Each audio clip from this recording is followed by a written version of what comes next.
The first insult landed louder than the buzz of the airport speakers. "Take off your shoes, old man. Don't make me repeat myself." The words sliced through the air like a blade, and for a moment, the crowd around Gate C fell silent. People had seen arguments at checkpoints before, but something about the way the white security officer leaned in, smirking, and the way the elderly black man stood his ground with quiet defiance made everyone stop pretending to scroll their phones. The officer's badge gleamed, but his eyes were darker than authority. They were drenched in contempt. The old man's hands trembled, not with fear, but with a patience worn thin by decades of swallowing the same venom from different mouths. His voice, when it finally emerged, was gravelly, as though carrying not one lifetime, but many. "Young man, I've stood taller than this line." The officer scoffed, unimpressed, waving for backup like he was corralling a criminal.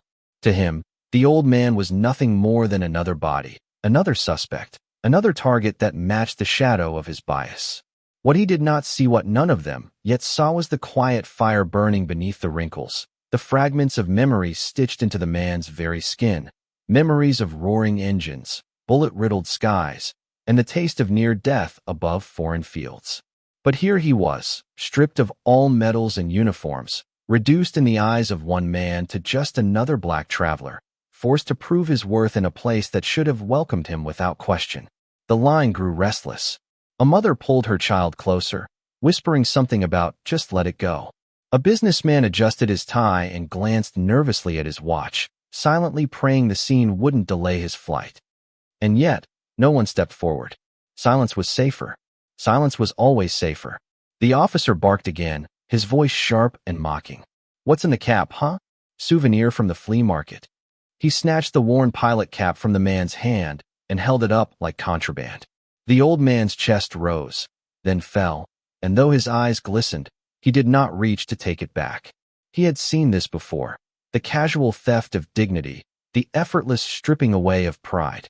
But even as humiliation pressed in, a storm brewed beneath his calm surface. Because he knew something the officer did not, that history has a way of roaring back, louder than any insult, more powerful than any badge. For now, though, he simply whispered, "Careful with that, son. It's flown further than you'll ever go." A ripple of laughter, uneasy and broken, passed through the line. The officer's face flushed red. He grabbed the old man's arm and pulled him forward, the veins in his hand straining with the pleasure of dominance. And yet, in that golden light spilling through the tall glass windows, the old man did not bow. His spine remained unbroken, his silence heavier than any shout. No one there knew it yet, but they were witnessing the beginning of a story that would shatter the thin glass of prejudice and leave them all staring at their own reflection. The old man's name was Elijah Carter, though not one passenger, not one officer, recognized it. Decades earlier, it had been painted on the side of a roaring fighter jet, a name whispered among soldiers who owed their lives to his steady hands and fearless decisions. But in this airport, in this America that had taught him the bitter truth of memory, Elijah Carter was invisible. He might as well have been a shadow. His war had never ended, it had only changed its battlefield. And now, standing before a man young enough to be his grandson, Elijah faced a new kind of enemy, ignorance armored in arrogance. The airport security office smelled of metal and recycled air. Elijah sat on a plastic chair, his cap tossed carelessly on the table. The officer paced in front of him, asking questions that weren't questions at all, just accusations disguised in procedural tones. "Why so nervous? Why carry this old thing? You hiding something? Drugs? Weapons?" Each word dripped with the presumption of guilt. Elijah's silence was not submission, it was calculation. He had learned long ago that sometimes silence was the sharpest blade.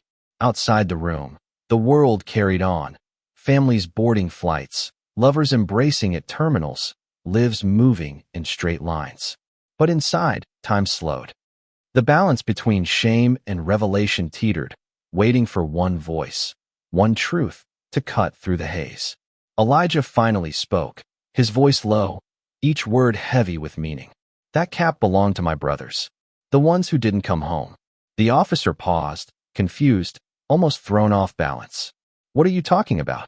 Elijah raised his gaze, and for the first time, the weight of his eyes met the officer's without flinching. I flew missions you can't imagine. I fought in skies you'll never see. And while I bled for this country, men like you stayed safe on the ground, inheriting power you never earned. The silence that followed was a silence of cracks forming, of certainty beginning to fracture. Outside the door, another officer overheard. A word passed quietly, then another, until whispers began to spread like sparks. Carter, the pilot, the Tuskegee airman. The rumor had legs, racing faster than footsteps. And soon, even the golden light in the terminal seemed to shift, as if preparing to spotlight the truth that could no longer be hidden. The whispers moved like electricity through the terminal. First a murmur from a gate agent, then a hushed conversation between two older passengers who remembered headlines from a lifetime ago, then a burst of disbelief from a young man who pulled out his phone, his fingers trembling as he searched for a name he had only heard in passing. Elijah Carter. The name leapt back from history books, from black and white photos of pilots standing proudly in front of their aircraft, from faded documentaries that late-night television sometimes replayed. But now, that name was not on a screen or a Paget was sitting on a plastic chair under fluorescent lights, staring down a man who thought authority was the same as respect. The young security officer didn't understand the change happening outside the room. He saw only the man in front of him, a body to control, a voice to silence. You expect me to believe you were some kind of war hero? You're just an old man with a story. Anybody can tell a story. He leaned forward, his mouth twisted into a sneer. You think your age gives you a free pass? Not here. Not with me. Elijah's eyes didn't move. They locked onto the officer's face with the steadiness of a pilot lining up a shot, with the calm certainty of someone who had stared death in the eye and refused to blink. A story, he said slowly. You call it a story. I call it my brother's graves. I call it the only reason you stand here with a badge on your chest and not under someone else's flag. The words hit harder than the officer expected, but pride made him push back. He slammed the old cap onto the table, its leather edges frayed, its insignia faded but still visible. Prove it. If you were really who you say you are, you'd have something more than this piece of junk. The door creaked open before Elijah could reply. A senior supervisor entered, a woman in her late 50s with streaks of gray in her hair and eyes that had seen too many complaints, too many confrontations. She held a clipboard, but her gaze went immediately to the cap on the table. For a moment, her professional mask slipped, and something like recognition flickered in her expression. She picked it up gently, as if it were fragile glass. Where did you get this? Elijah didn't move. His voice was softer now, but it carried across the room with undeniable weight. It was given to me by men braver than anyone in this building. Men who taught me to fly when the world told us we weren't good enough. Men who painted their pride on steel wings and left pieces of themselves in skies over Europe. The supervisor's breath caught. Her father had once told her story saw a squadron that fought against not only the enemy abroad, but also the prejudice at home, of pilots who returned victorious but were greeted with silence and scorn. She had been a child when she first heard the name Tuskegee. She whispered it now, the word like a prayer escaping her lips. Tuskegee Airman. The officer frowned, confusion clouding his arrogance. Tusk what? Her voice hardened as she turned to him. Tuskegee Airmen.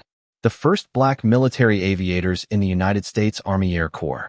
They trained at Tuskegee, Alabama, during World War II. They flew escort missions so well that bombers requested them by name. They were heroes, every single one of them. The room grew heavy with silence.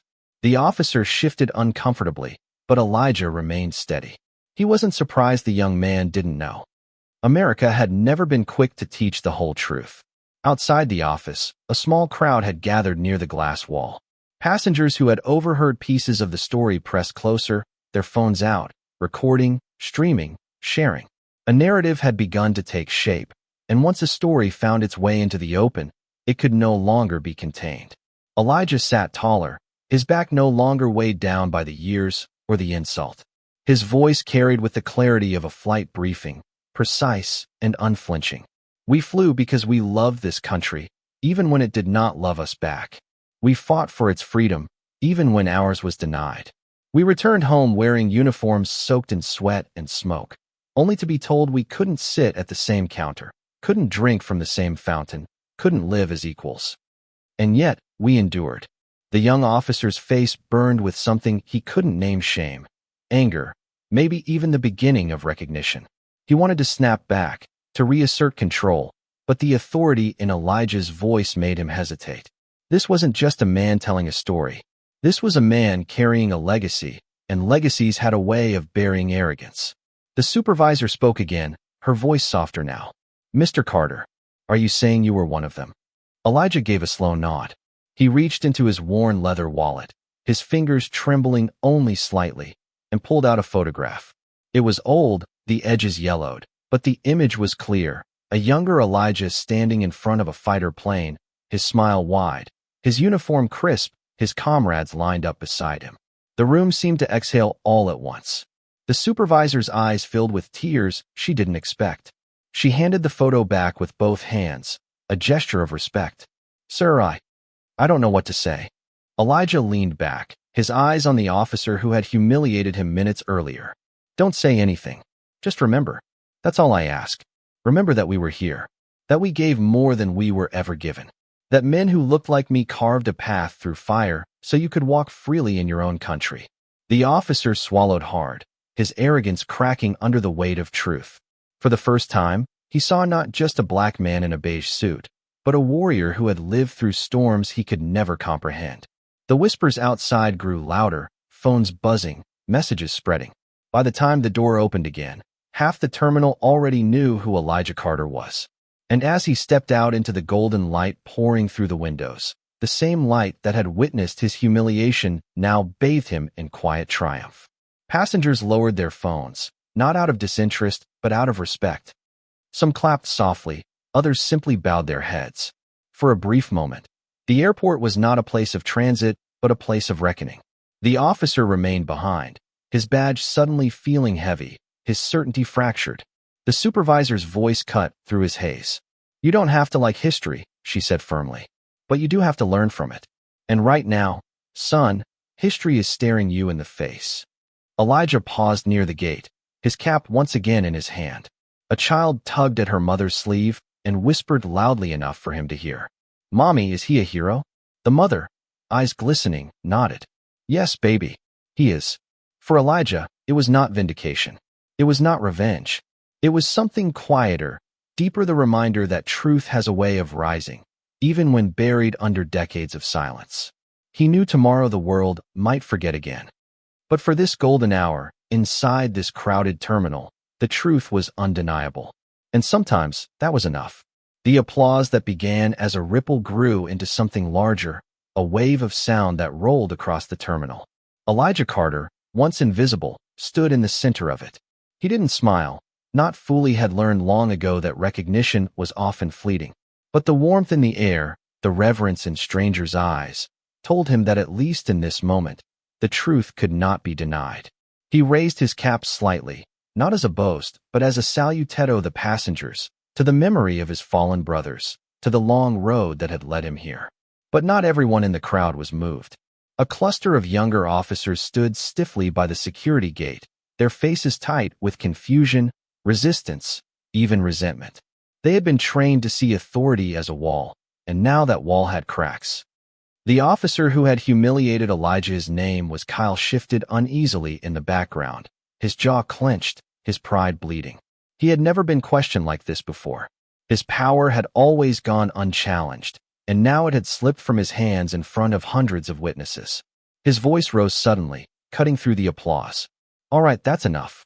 Everyone back to your flights. This isn't a show. Move along." The clapping faltered, but eyes remained fixed on Elijah. Kyle stepped forward, puffing his chest, trying to reclaim the moment. "Sir, we're still not done here.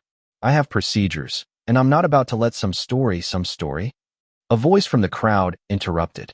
It belonged to an older white man, tall, wearing a veteran's cap that bore the insignia of the U.S. Army. He pushed his way forward, his eyes locked on Elijah. "That's no story. That's history. That man saved my uncle's life." The terminal quieted again. The veteran removed his cap, holding it to his chest.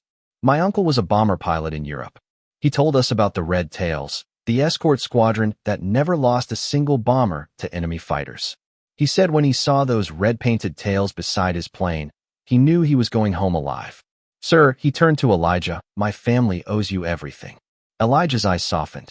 He nodded once, acknowledging the weight of gratitude that still felt foreign even after all these years.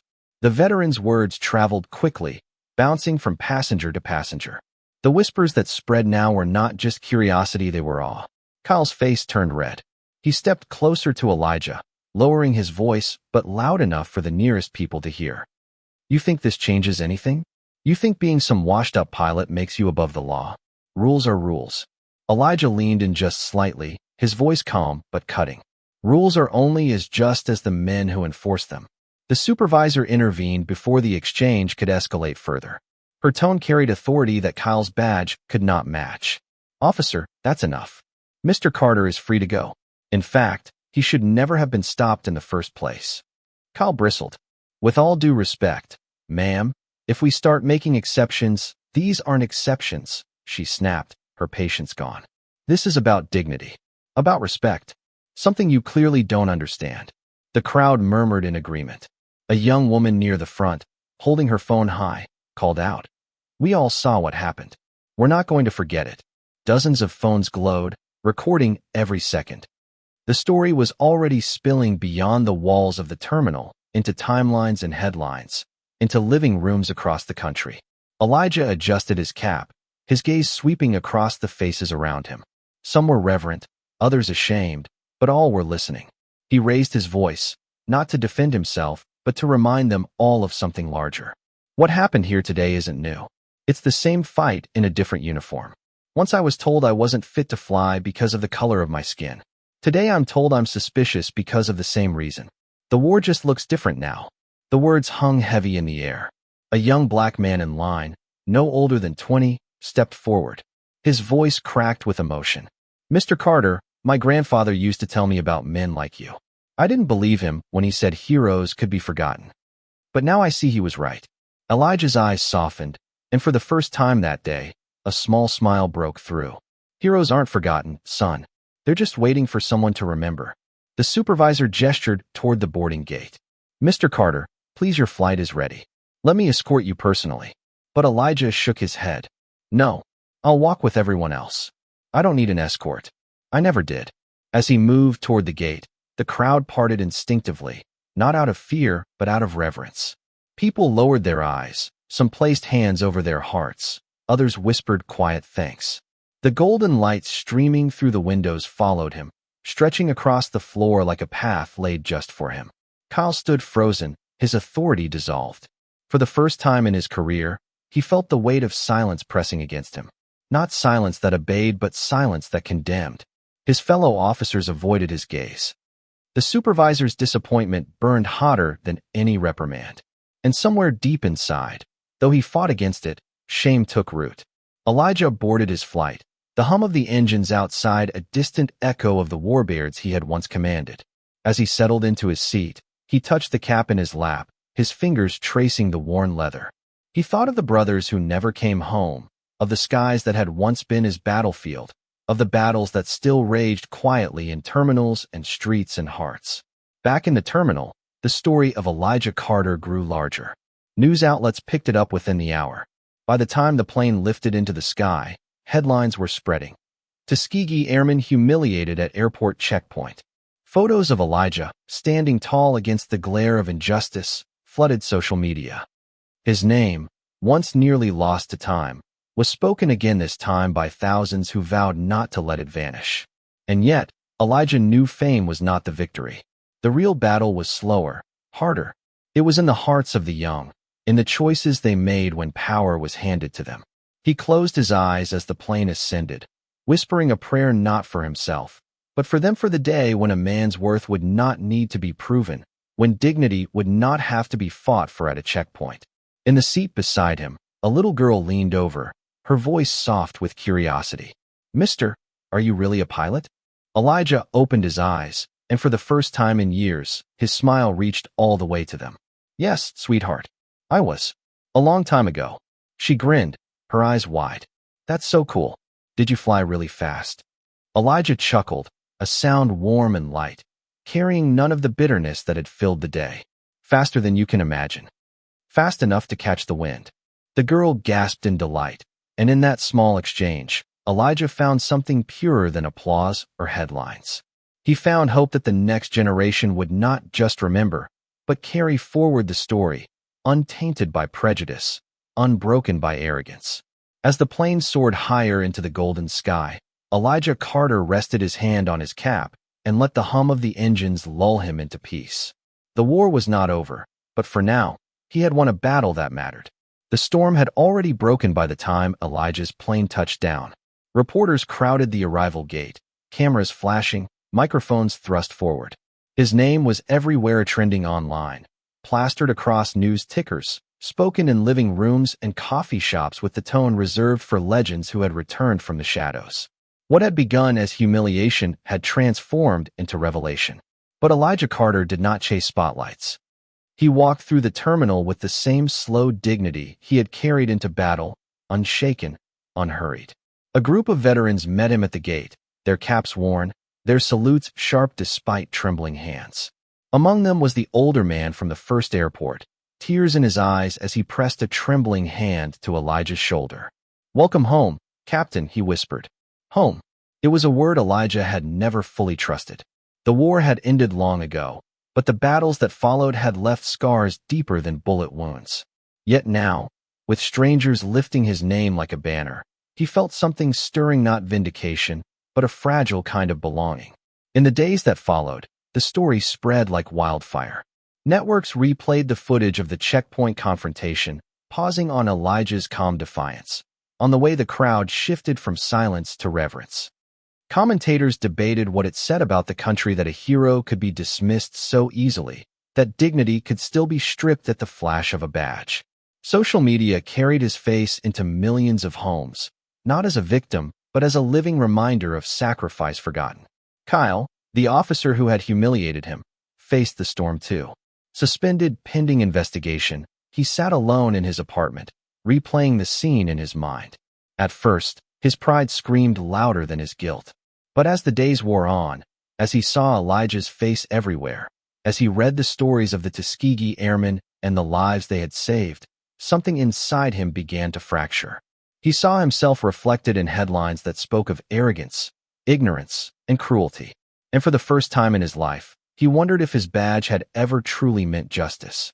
A week later, Elijah was invited to Washington. The invitation bore the seal of the United States Air Force, formal and respectful. It was not the first time he had been honored. Decades earlier, there had been ceremonies, medals, photographs, but those moments had felt distant, almost symbolic. This invitation was different. This one came because his story had broken into the present, because the world had been forced to see him not as history, but as a living man. The hall was filled with uniforms, ribbons gleaming under bright lights. Young cadets lined the aisles, their faces solemn as Elijah entered. They had been taught his story in fragments, in lectures that skimmed the surface. Now they saw the man himself, walking with quiet strength, his cap in his hand. A general stepped forward, his voice carrying across the room. "Captain Elijah Carter, on behalf of a grateful nation, and on behalf of generations who walk free because of the battles you and your brothers fought, we honor you today." The medal they placed around his neck shone brightly, but Elijah's eyes were fixed elsewhere, in the cadets watching, on the young faces that would carry the future. He spoke when the applause faded, his words slow, deliberate, unshaken. "Do not let this be about me. Let it be about the men who never came home. Let it be about the fight that still rages in places without bombs or bullets, in schools, in streets, in airports. The war changes its uniform, but it is the same war. And it will not end until every man and woman can walk free without proving their worth." The hall stood in silence, then erupted in applause that felt less like celebration and more like a vow. Kyle was there too, standing in the back, his uniform stripped of authority, attending by choice. He had written a letter of apology, words that had cost him more than any reprimand.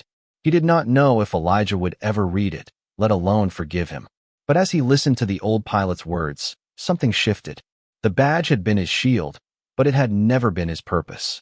Perhaps now he could find one. After the ceremony, Elijah sat alone for a moment, his cap resting on his knee.